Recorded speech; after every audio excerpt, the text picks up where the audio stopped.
Vous avez fait le choix de maîtriser toute la chaîne de valeur chez Bivouac Coffee. Est-ce que cette vision est présente depuis le début ou s'est-elle développée avec le temps? Et en quoi cela a-t-il transformé votre vision de l'entrepreneuriat? Alors, tout d'abord, bonjour Smaïl et bonjour à tous. Cette vision a été présente dès le début donc, du projet Bivouac. L'idée était réellement de maîtriser donc, toute la chaîne de valeur, comme tu l'as dit, pour pouvoir proposer à nos clients un produit de qualité.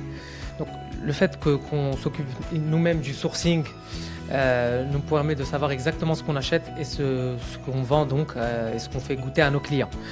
En quoi ça a changé donc mon image de l'entrepreneuriat, c'est que pour pouvoir proposer réellement un produit de qualité et pouvoir le défendre, je pense qu'il est nécessaire de pouvoir maîtriser la plus grande partie de ta chaîne de valeur, parce que c'est là où, on va dire, où l'esprit Bivouac, où l'entreprise intervient, et donc on est garant un peu d'une qualité, nous, pour nos clients, en leur disant, voilà, on sait exactement ce qu'on achète, on torréfie chez nous, vous pouvez le consommer aussi, donc entre guillemets, il n'y a pas d'intermédiaire autre que nous, entre l'acheteur de chez qui on se source et le client final.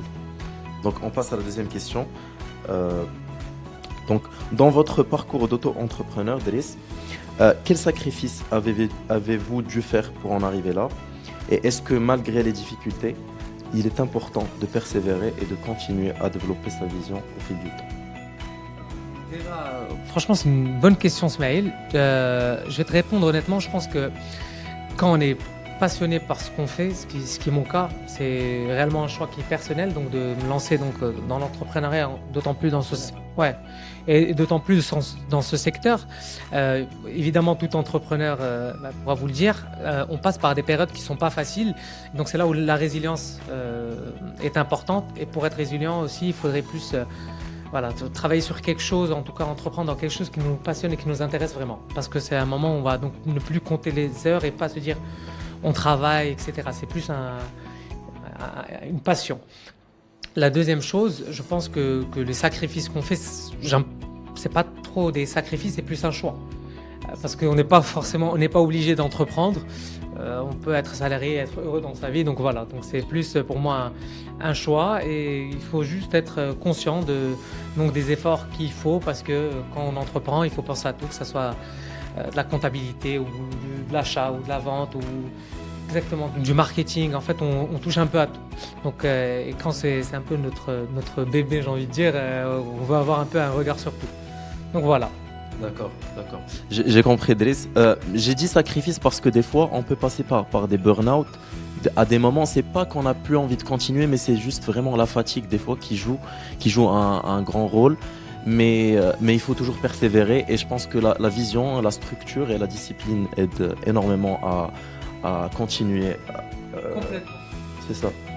Donc, pour ma dernière question, quel conseil donneriez-vous à un jeune entrepreneur qui souhaite se lancer et commencer à générer des revenus? Alors déjà, pour un entrepreneur, donc je reviens un peu à la question précédente, il faudrait plutôt qu'il choisisse donc une idée qui le passionne, qui réponde à un besoin. L'entrepreneuriat, ce qui est aussi difficile, c'est de gérer donc ses ressources. Quand je dirais ses ressources, donc son argent, donc d'essayer d'utiliser ça de la meilleure manière qui soit. Donc pour pouvoir donc ne pas avoir trop de charges et être plutôt rentable assez rapidement, quitte à travailler énormément. Voilà. Et deuxièmement, je dirais qu'il faut aussi savoir s'entourer de bonnes personnes. Tu as parlé de santé mentale, etc. Des fois, on a de la famille qui va peut-être nous dire non, il faut laisser tomber et tout. Non, plus, il faudrait peut-être plus s'entourer de personnes qui ont déjà entrepris ou de modèles pour nous permettre donc, voilà, de visualiser notre réussite prochaine. Exactement. Donc des fois, il ne faut pas écouter ses proches. Plutôt. Attention, faut pas me faire. Mais bien sûr. Non, excusez-moi. Je rigole. Quand je dis ça, c'est dans le sens oui, il faut pas écouter ses proches, oui. C'est-à-dire que quand tu me parles de vision à proprement parler, une fois qu'elle est structurée, qu'on travaille et qu'on met les bons ingrédients, évidemment. Je pense que la famille, au début, va toujours essayer de nous couvrir en nous disant non, c'est bon, c'est pas grave, repose-toi, etc. On a la route safe. C'est ça. Maintenant, si c'est quelque chose qui vous appelle, qui résonne en vous, et faudra un moment y répondre, et donc d'aller au bout de son idée. Et pour pouvoir être pleinement satisfait de ce qu'on fait, peu importe si on réussit ou pas, parce qu'il n'y a pas de réel échec, il faut se donner les moyens donc, de réussir, donc mettre tout ce qui est en place et de manière structurée pour atteindre. Y compris avoir le meilleur entourage. Enfin, voilà, y compris bien sûr un bon entourage, parce que si vous prenez quelqu'un, je sais pas, vous aspirez à devenir journaliste, demain si vous êtes ami, vous avez la possibilité de travailler avec un journaliste qui est un modèle pour vous, vous allez peut-être lui poser des questions, il va savoir exactement par quel chemin vous êtes en train de passer, vous donner les bons mots, les bonnes questions, etc. Il aurait passé sûrement par les mêmes étapes. Exactement. C'est ça. Merci beaucoup, Driss. Merci à toi, Ismaël. Merci à toi et on se retrouve pour la prochaine fois. Au revoir.